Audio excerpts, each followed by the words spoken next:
Chers frères et sœurs, à plusieurs endroits dans le Coran, Allah Azza wa Jal nous rappelle les étapes par lesquelles l'être humain passe avant de revenir à la terre de laquelle Allah Azza wa Jal l'a fait pousser. Allah Azza wa Jal nous rappelle toujours ces étapes-là, et à plusieurs reprises, dans plusieurs endroits dans le livre, afin que le musulman en tire des leçons qui vont lui servir de bien placer ses priorités dans sa vie et de bien savoir vers où il va, afin qu'il recouvre avec le nécessaire et afin qu'il soit toujours en contact perpétuel avec Allah Azza wa Jal. Notre Seigneur dit dans le Coran, c'est lui qui vous a créé de terre, puis d'une goutte de sperme, puis d'une adhérence, puis il vous fait sortir petit en faux pour qu'ensuite vous atteigniez votre maturité et qu'ensuite vous deveniez vieux. Certains parmi vous meurent plus tôt, et pour que vous atteigniez un terme fixé afin que vous raisonniez. Quelque part, la vieillesse est un bienfait. La vieillesse est un bienfait pour rappeler cette vérité à l'être humain, que sa vie est limitée, que sa vie n'est pas perpétuelle sur cette terre-là, qu'il a un terme dans cette vie. Parce qu'imaginez que nous restions sur notre force, sur notre jeunesse, jamais on va souvent oublier le nécessaire, et souvent oublier la tombe, et souvent oublier le rendez-vous qui nous attend, à savoir le basculement vers l'au-delà. Le fait de passer justement par ces étapes-là nous fait rappeler que nous ne pouvons pas nous maintenir sur la force, sur la santé que nous avons lorsqu'on a un certain âge, l'âge de la jeunesse. La force ne dure pas, ne perdure pas, l'intelligence ne perdure pas, la force mentale ne perdure pas, et la santé ne dure pas. Allah Azza wa Jal dit à ce propos, Allah, c'est lui qui vous a créé faible, puis après la faiblesse, il vous donne la force. Puis après la force, il vous réduit à la faiblesse de nouveau. Il vous réduit à la faiblesse et à la vieillesse. Il crée ce qu'il veut. C'est lui l'omniscient et l'omnipotent. Vous allez perdre de votre savoir et vous allez perdre de votre force. Les jours, chers frères et sœurs, les mois et les années rongent l'être humain de son intérieur. Les jours, les mois et les années affaiblissent l'être humain. Les jours, les mois et les années réduisent au fur et à mesure l'être humain à néant. Et ils sont quelque part un rappel qu'Allah Azza wa Jal lui donne afin qu'il se repente, afin qu'il revienne sur le droit chemin et afin qu'il recouvre avec le nécessaire dans sa vie. Et afin qu'il ne soit pas trop tard. Et le trop tard, c'est lorsque la mort survient, alors que tu es plongé encore dans ton inconscience, que tu es encore plongé et noyé même dans tes péchés. C'est ça le trop tard. Le trop tard, c'est de parvenir à un âge où tu n'as plus la force pour prier, où tu n'as plus la force et la santé pour jeûner, où tu n'as plus la richesse pour dépenser, où tu n'as peut-être plus la raison pour revenir à Allah Azza wa Jal. Tu deviens dépendant des autres, tu deviens sénile, tu ne raisonnes peut-être plus, autrement dit, tu ne peux plus rattraper les jours perdus. Et heureusement qu'Allah Azza wa Jal nous fait passer par ces étapes-là, heureusement qu'il nous donne des signes précurseurs de la mort, afin que nous nous repentions et afin qu'on rétablisse ce qu'il faut faire avec Allah Azza wa Jal. Et c'est pour cette raison que le prophète sallallahu alayhi wa sallam, dans ses invocations, suppliait Allah Azza wa Jal afin de le protéger contre la sénilité, afin de ne pas se réduire à une faiblesse après avoir été fort, afin de ne pas se réduire à la maladie alors qu'il a bénéficié de la santé pendant longtemps, afin qu'il ne devienne pas une charge très lourde à porter par les siens et par la société. Mais bien entendu, le prophète sallallahu alayhi wa sallam nous a montré que la meilleure des personnes, c'est celle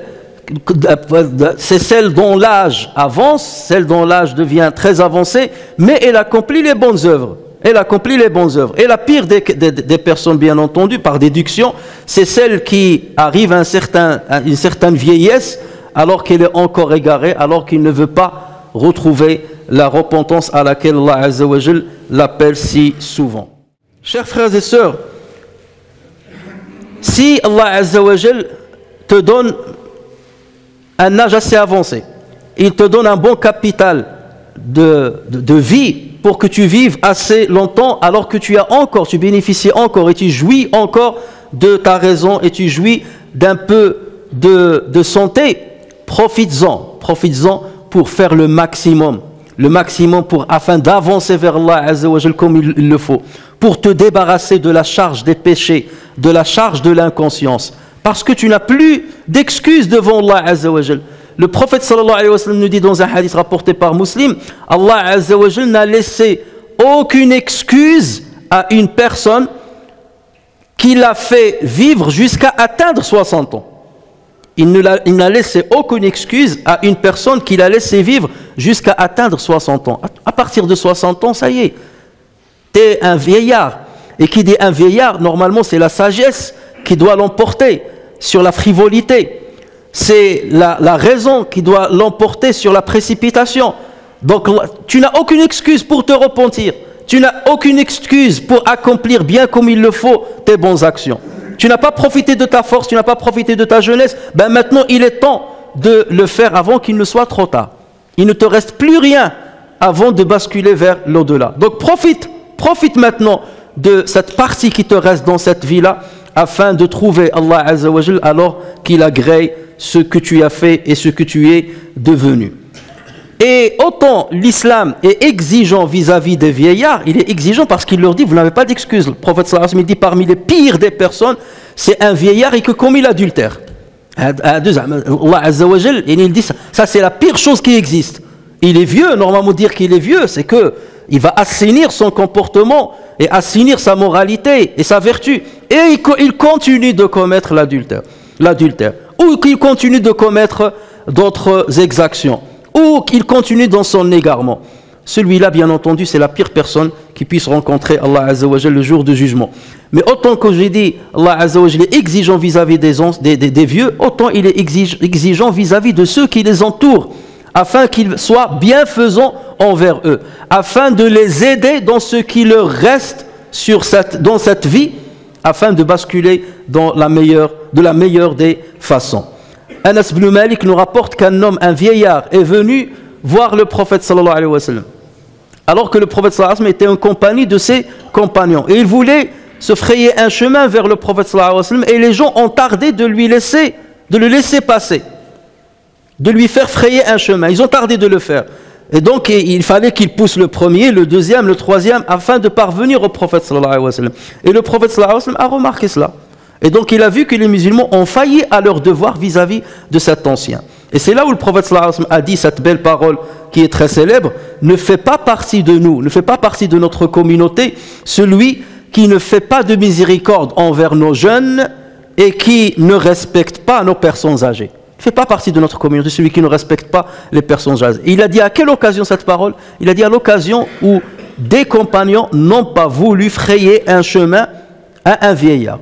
Donc ça veut dire quelque chose de très simple. Ils lui ont pas mal parlé, ils lui ont pas manqué de respect, mais le prophète sallallahu alayhi wa sallam, le simple fait qu'il ne soit pas précipité pour le laisser passer rapidement, le prophète sallallahu alayhi wa sallam a considéré ce geste-là comme un geste déplacé et irrespectueux à l'endroit de cet homme âgé.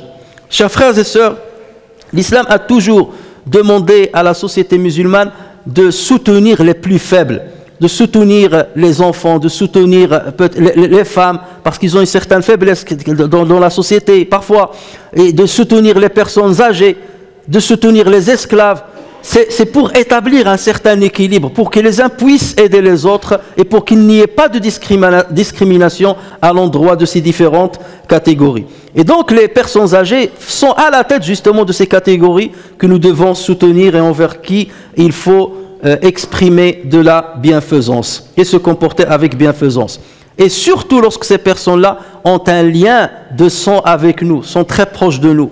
Plus nous sommes proches par le lien de sang avec un vieux, avec une personne âgée, plus on a de devoirs vis-à-vis de lui. N'est-ce pas Allah Azza wa Jal qui nous dit « Et marqué de la bonté et de la bienfaisance envers les pères et mères, et si l'un d'eux ou tous deux doivent atteindre la vieillesse auprès de toi, c'est pas loin de toi, s'ils doivent atteindre la vieillesse auprès de toi, alors ne leur dis point fille. Et fille, c'est le fait de hausser un petit peu les épaules parce qu'il t'a énervé, tu dis film, off, c'est ça, c'est ouf.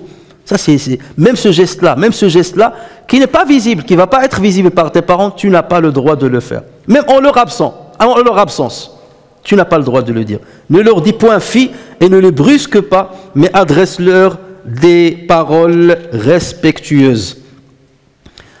Beaucoup de personnes, beaucoup d'enfants vis-à-vis de leurs parents pensent que la bienfaisance envers les parents, c'est seulement de leur donner de l'argent. Ils pensent que je vais acheter la bienfaisance en avançant de l'argent.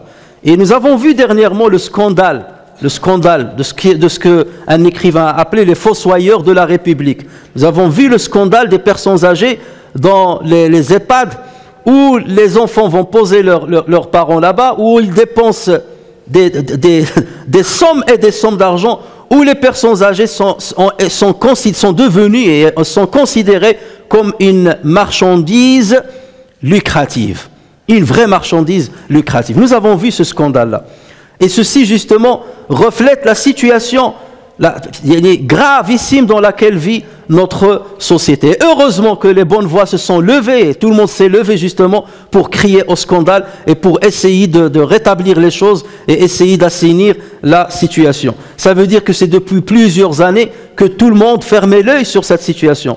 Et justement, la situation épidémique par laquelle nous sommes passés a dévoilé certaines réalités, a dévoilé la situation dans laquelle vivent les personnes âgées de notre société. Nous sommes devenus dans une société où lorsqu'on a un enfant, on achète celui qui va s'occuper de lui. On le met dans des institutions spécialisées et on achète quelqu'un pour qu'il s'occupe de lui. Et lorsque l'enfant grandit, il fait exactement la même chose avec nous. Dès qu'on atteint un certain âge où on a besoin de lui, il va payer un salaire pour que quelqu'un d'étranger s'occupe de nous.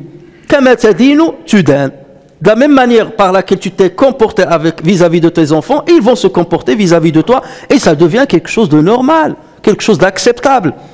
Et lorsqu'on va dans les pays considérés comme sous-développés, au niveau bien entendu financier, économique et ainsi de suite, on trouve que ce genre d'action ou ce genre de comportement est inacceptable. Les gens, ils disent, mais c'est pas possible de délaisser ses parents, c'est pas possible de délaisser ses enfants et de ne pas s'en occuper. Et avec tous les problèmes que ceci engendre dans la relation des uns avec les autres et dans la vie que vivent les uns et les autres alors qu'ils ont besoin de leurs proches. Chers frères et sœurs, le prophète sallallahu alayhi wa sallam dit Al-barakatu ma'al kibar. La bénédiction se trouve auprès des vieux, auprès des personnes âgées. Ça veut dire quoi? Ça veut dire que le désagrément de Dieu, la colère de Dieu se trouve dans le fait de mal se comporter avec les personnes âgées. Et plusieurs maux dans la société parfois sont causés par le mauvais comportement ou les mauvaises attitudes vis-à-vis des personnes âgées de notre société. Comme j'ai dit, plus on est proche d'une personne âgée, plus on a de devoirs vis-à-vis d'elle. Et je veux attirer l'attention de mes sœurs et de mes frères sur quelque chose d'important qui cause énormément de dégâts dans les familles et qui provoque beaucoup de dissensions, qui provoque des divorces dans les familles. c'est la manière de se comporter avec les beaux-parents. Ou surtout lorsque des beaux-parents sont âgés. Lorsque j'ai des beaux-parents âgés, ça veut dire que je suis face à des gens qui ne sont peut-être pas flexibles, face à des gens qui ont vécu des années, 60 ans, selon un certain tempérament, selon une certaine tradition, selon une certaine vision. Et donc, lorsque je vois qu'ils ne concordent pas avec ma vision, ou qu'ils me provoquent des problèmes, ça ne sert à rien d'aller les dresser. Et à 60 ans, ce n'est pas à 60 ans que tu vas leur apprendre comment vous devez être éduqués. Et c'est une erreur que d'essayer justement d'entrer dans une discussion pour corriger les beaux-parents, même s'ils ont commis du tort vis-à-vis de toi. Nous, bien entendu, en islam, on appelle les vieux, on appelle les parents à ne pas s'ingérer dans la vie de leurs enfants. C'est ce que dit l'islam. On n'a pas à s'ingérer dans le couple de mes enfants. Encore moins à orienter dans les combats et dans les bras de fer. Mais à supposer que nous sommes dans cette situation-là, tu t'entends bien avec ton conjoint. Là, je parle aux gens et aux femmes en même temps, au même titre. Tu t'entends bien avec ton conjoint. Mais les problèmes de votre couple viennent des beaux-parents. C'est là où il faut travailler l'intelligence. C'est là où il faut revenir au principe de l'islam. Vous avez deux choix. Soit le choix de la majorité, du réflexe reptilien. C'est quoi le réflexe reptilien? Je vais me protéger. Ça veut dire quoi? Avec le bras de fer. Et je commence à... Mais pourquoi tu m'as fait ça, ma belle-mère? Si tu n'as pas raison de me faire ça, et l'islam ne dit pas ceci, et l'islam ne dit pas cela, je vais les corriger. Et la belle-mère, bien entendu, inflexible comme elle est, ou là, le beau-père inflexible comme il est, parce qu'il est âgé, parce qu'il ne peut pas changer son tempérament à 70 ans ou à 80 ans, donc il va se braquer. Et lorsqu'il se braque, qu'est-ce qu'il va faire? Il va utiliser comme arme son enfant. Vu qu'il a un lien fort avec son enfant, il va utiliser cette arme-là contre toi. Et le perdant finalement, c'est qui? Ça va être la belle-fille ou le gendre. Lorsqu'Allah Azza wa Jal dit, ne dites pas fille à vos parents. Fille, c'est ne les brusquez pas. Quand est-ce qu'on brusque normalement? Quand est-ce qu'on est censé brusquer un parent ou dire fille? C'est lorsqu'ils nous mettent en colère. C'est lorsqu'ils tombent dans une injustice. Lorsqu'on devient leur victime. Malgré cela, Allah Azza wa Jal dit, ne vous comportez pas avec cette attitude, l'attitude du rejet. Et de la même manière que tu dois te comporter avec tes parents, comporte-toi avec tes beaux-parents. Parce que dès ton mariage, les beaux-parents deviennent quelque part des parents. Ce sont les grands-parents de tes enfants. Et en aucun cas ne rentre avec le bras de fer avec eux. En aucun cas ne commence à les brusquer. En aucun cas ne mets ton conjoint dans une situation d'arbitre. Encore moins le pousser à aller corriger ses parents pour te défendre. Ne le mets pas dans cette situation difficile. Parce que si tu continues comme ça, eux, ils vont faire de même. Et à un certain moment, il va avoir le choix. Soit mes parents, soit mon conjoint. Et en général, il va choisir ses parents. Ou choisir son conjoint et délaisser ses parents. Là où Allah Azza wa Jalla lui demande d'être à leur côté. Donc ne mettez pas vos conjoints dans des situations difficiles comme ça. Ayez une certaine connivence avec eux. De leur dire, je te préserve en me comportant bien avec tes parents. Même s'ils sont injustes vis-à-vis de moi. Il n'y a que la bonté, il n'y a que la douceur qui peut l'emporter sur la dureté de l'autre côté. La dureté et l'agressivité ne ramènent que l'agressivité de l'autre côté. Et eux, ils ont un point sur toi, ils ont un avantage sur toi, c'est qu'ils sont des parents. Et ils peuvent beaucoup plus influencer leur enfant que toi. Donc faites attention à ce genre d'attitude, parce que ça peut causer énormément de dégâts dans le couple, alors même que le conjoint est bien et qu'on vit paisiblement. Et parce que nous sommes dans une communauté qui traîne avec elle le fardeau de certaines habitudes ancestrales qui n'ont rien à voir avec l'islam, nous avons bien entendu malheureusement des beaux-parents qui sont interventionnistes, nous avons des beaux-parents qui sont très protecteurs, nous avons des beaux-parents qui n'ont pas voulu couper le cordon ombilical avec leur enfant, et ça nous cause des problèmes. Ben oui, c'est comme ça la situation. Donc on va patienter. Et on va éduquer la nouvelle génération à ne pas tomber dans cette difficulté. Et on ne va pas traîner nous-mêmes l'héritage, ce mauvais héritage. Nous, on va être la génération qui va arrêter cet héritage-là pour mieux nous comporter avec nos belles-filles et nos beaux gendres.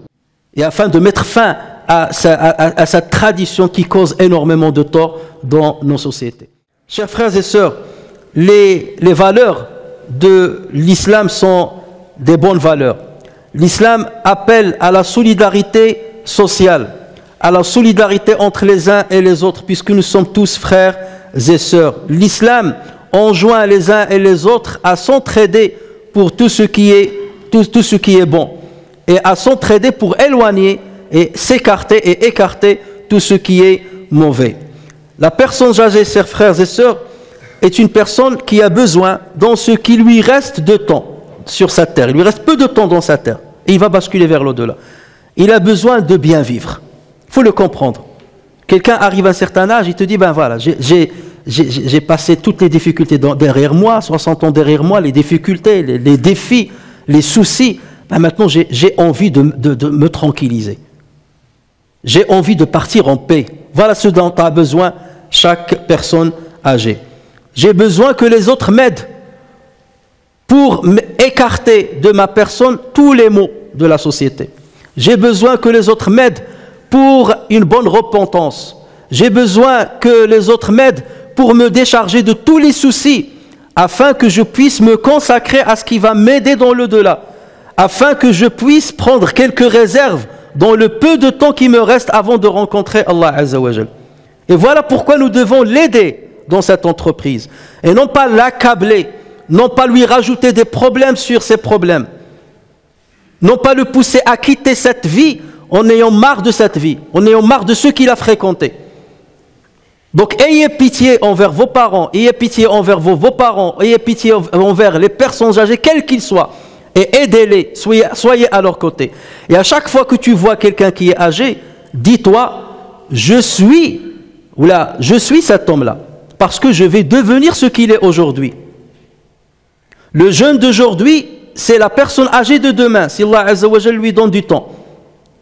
Le jeune d'aujourd'hui, c'est la personne âgée de lendemain. Donc lorsque tu es face à un vieillard ou une personne âgée, comporte-toi avec lui comme tu aimerais qu'on se comporte avec toi d'ici peu. Parce que d'ici 20 ans, 30 ans, 40 ans, tu vas arriver à son âge. Et tu auras besoin de la bienfaisance des autres. Parfois, lorsque tu es face à une personne âgée qui ne sait pas bien parler, qui ne sait pas sourire, qui peut te brusquer, ferme l'œil. Ferme l'œil.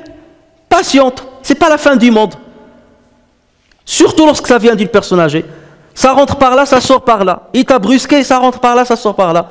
Et une éponge qui absorbe tout le mal qu'il t'a fait. Et comporte-toi avec flexibilité, avec bonté. Tu le fais pour Allah Azza wa Jal. Et sois sûr qu'Allah Azza wa Jal te remboursera. Ici même, ici-bas, et dans l'au-delà, bien entendu. Donc voilà comment, chers frères et sœurs, nous devons prendre notre religion, nous devons considérer notre religion dans le comportement que nous devons avoir vis-à-vis des autres et surtout vis-à-vis des plus faibles de notre société.